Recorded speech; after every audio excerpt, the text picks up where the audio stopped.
PoK पर विदेश मंत्रालय का कड़ा रुख। प्रदर्शनकारियों की मौत पर चिंता जताई। विदेश मंत्रालय ने पाकिस्तान की आलोचना की। अंतर्राष्ट्रीय समुदाय से जवाबदेही की मांग। पाकिस्तानी रेंजर्स की बर्बर कार्रवाई की कड़ी निंदा की है। हिंसक झड़पों, मानवाधिकार के उल्लंघन की कड़ी निंदा की है। तो विदेश मंत्रालय ने पाकिस्तान की आलोचना की है। अंतर्राष्ट्रीय समुदाय से जवाबदेही की मांग की है। आपको बता दें कि पीओके पर विदेश मंत्रालय ने ये कड़ा रुख अपनाया है। प्रदर्शनकारियों की मौत पर चिंता जताई है। तो अब यहाँ लोग पीओके में प्रदर्शन कर रहे हैं और ये वो लोग हैं जिन्होंने अपनों को खोया है, क्योंकि जनाजे में जिस तरीके से गोलियां चली, कितने लोग जो थे वो इसका शिकार हुए और अब लोगों का मुनीर के खिलाफ ये प्रदर्शन। सवाल ये कि कब तक सुलगेगा पीओके, पाकिस्तान का ये अत्याचार और जेएसी का आक्रोश, क्योंकि जेएसी को प्रतिबंधित किया गया जिसके बाद यह आक्रोश जो है देखने को मिला। हॉस्पिटल्स में जो है आपातकाल वाली स्थिति है। आप तस्वीर देख सकते हैं, देखिए किस तरीके से गोलियां चलाई जा रही हैं, किस तरीके से वहां की आवाम पर, वहां के देखिए किस तरीके से वो भागते हुए, ये देखिए लोग अपनी जान बचा रहे हैं, ये देखिए। और क्या है जेएसी, ज्वाइंट अवामी एक्शन कमेटी है ये, और आपको बता दें कि पीओके का एक एक्टिव नागरिक संगठन है और व्यापारियों, वकीलों, छात्रों और स्थानीय समूहों का एक संयुक्त ग्रुप है। बढ़ती महंगाई, मानवाधिकार के मामले में यह आंदोलन चला रहा है। स्थानीय सरकार के आतंकवाद विरोधी कानून के तहत जेएसी में ये प्रतिबंध लगाया गया है। पार्टी की आगामी योजनाओं पर भी मंथन और मौजूदा राजनीतिक हालात पर भी रणनीति। रवि शर्मा हमारे साथ जुड़ चुके हैं। रवि, जिस तरीके से पीओके में हालात हैं, आपातकाल जैसी स्थिति, पहले लॉकडाउन की भी खबर थी, और सबसे बड़ी बात जिस तरीके से जेएसी पर प्रतिबंध लगाया है, लोगों का गुस्सा फूटने लगा, सड़कों पर लोग आ गए हैं। और एक और बड़ी बात कि आसिम मुनीर के खिलाफ भी अब नारे लगाए जा रहे हैं। बिल्कुल श्रद्धा, देखिए पीओके में लगातार अपनी आज़ादी की और इसके साथ साथ जो मूलभूत सुविधाएं हैं उसकी मांग को लेकर जो कश्मीरी लोग हैं वो प्रदर्शन कर रहे हैं। और इस बीच देखिए बर्बरता किस तरह से उनके साथ की गई है कि जब पाकिस्तानी रेंजर्स की फायरिंग में कश्मीरी लोग मारे गए तो उनके जब जनाजे जो हैं वो नमाज जनाजा वहां पर अदा किया जा रहा था, तो उस दौरान वहां पर फायरिंग की गई जिसमें कई और लोग जो हैं वो मारे गए हैं। आप समझ सकते हैं कि कितनी बर्बरता जो है इन कश्मीरी लोगों पर पाकिस्तानी सुरक्षा बल जो है वो कर रहे हैं, चाहे वो पाकिस्तानी पुलिस हो, चाहे वो वहां पर पाकिस्तानी रेंजर्स हों।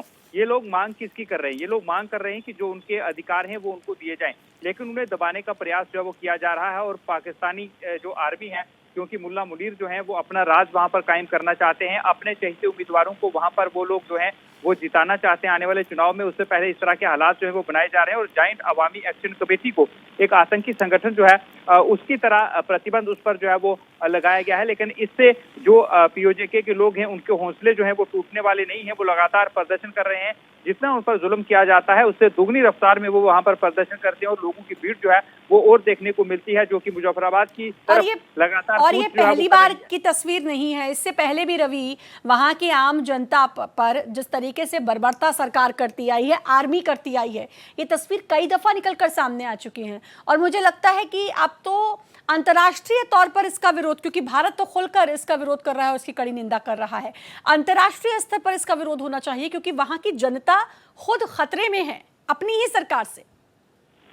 बिल्कुल, देखिए अब अंतर्राष्ट्रीय समुदाय को भी यहाँ पर आना चाहिए और उन तमाम लोगों को भी सामने आना चाहिए जो दूसरे झूठे प्रोपेगेंडे जो हैं वो फैलाते हैं, चाहे वो भारत का कश्मीर हो, जम्मू कश्मीर हो, उसके झूठे प्रोपेगेंडे जो है वो फैलाते हैं। और इसी तरह की मांग जो है वो अब पीओके से भी उठ रही है। भारत सरकार की तरफ को बेबस तरीके से नजरें लगाए बैठे हैं, नजरें टिकाए बैठे हैं। और उसके बाद क्योंकि वहां पर इंटरनेट भी बंद कर दिया गया है, लेकिन जब वहां से वीडियोज आते हैं, जब भी उन्हें मौका मिलता है उस लोगों को वहां पर अपनी वीडियो संदेश भेजने का, तो वो खुलकर ये कह रहे हैं कि अब वो कहाँ हैं वो पत्रकार जो झूठे नैरेटिव चलाते हैं। आज सच में पीओके के लोगों को उनकी आवश्यकता है, लेकिन वो लोग बाहर नहीं आ रहे हैं। और इसके साथ साथ वो अंतर्राष्ट्रीय समुदाय से भी और मांग कर रही मुझे हैं कि मुझे रवि ये लगता है कि this is the right time वहां के लोगों के लिए, जब अपनी आवाज उठाकर जिस तरीके से सरकार की बर्बरता हो रही है और दूसरी जिस तरीके से सेना हमेशा से बर्बरता, क्योंकि सरकार तो एक कठपुतली है वहां पर, सेना ही सब कुछ चलाती है। और एक और बात ये समझने वाली होगी, अंतर्राष्ट्रीय स्तर पर भी सरकार और वहां पे सेना कैसे संभालेगी जनता को,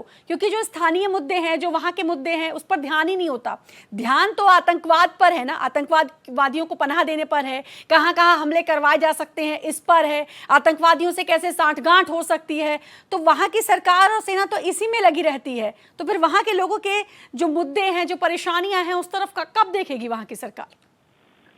देखिए, बिल्कुल आपने सही कहा, लेकिन जो सरकार है, सरकार के लिए आने वाले दिन बेहद ज्यादा मुश्किल होने वाले हैं, क्योंकि जिस तरह से बर्बरता की गई है, आने वाले दिनों में काफी ज्यादा परेशानी पाकिस्तानी सरकार और मुल्ला मुनीर को हो सकती है। आपको याद होगा कि एक साल पहले भी इसी तरह का प्रदर्शन दबाने का प्रयास किया गया था, जब इस्लामाबाद से पुलिस के लगभग 2000 जवानों को वहां पर भेजा गया था, तो उनके जो यूनिफॉर्म्स हैं वो उतार दी गई थी, वो जो पेड़ हैं उन पर टांग दी गई थी। कश्मीरी के लोग जो हैं जब इकट्ठा हुए थे, तो आने वाले समय में पाकिस्तान को जो पाकिस्तानी आर्मी है या फिर रेंजर्स हो या फिर पुलिस हो, उन्हें इस तरह का फिर से विरोध जो है वो देखना पड़ सकता है। और जरूरत है पाकिस्तान को कि वो आतंकियों से नाता तोड़े, जो पैसा वो उन पर खर्च करता है वो वहाँ के लोगों को जो है वो दिया जाए, क्योंकि यहाँ के लोग हमेशा से इस तरह के आरोप लगाते रहे हैं कि जो उनके खनिज हैं उन्हें लूटा जा रहा है और उन पर जुल्म किए जा रहे हैं। कुल मिलाकर मानव अधिकारों का ये हनन है, और अब देखना होगा कि अंतर्राष्ट्रीय समुदाय इस पर क्या कुछ कहता है, क्योंकि भारत ने तो कड़ी निंदा की है। बहुत बहुत शुक्रिया आपका तमाम जानकारी देने के लिए।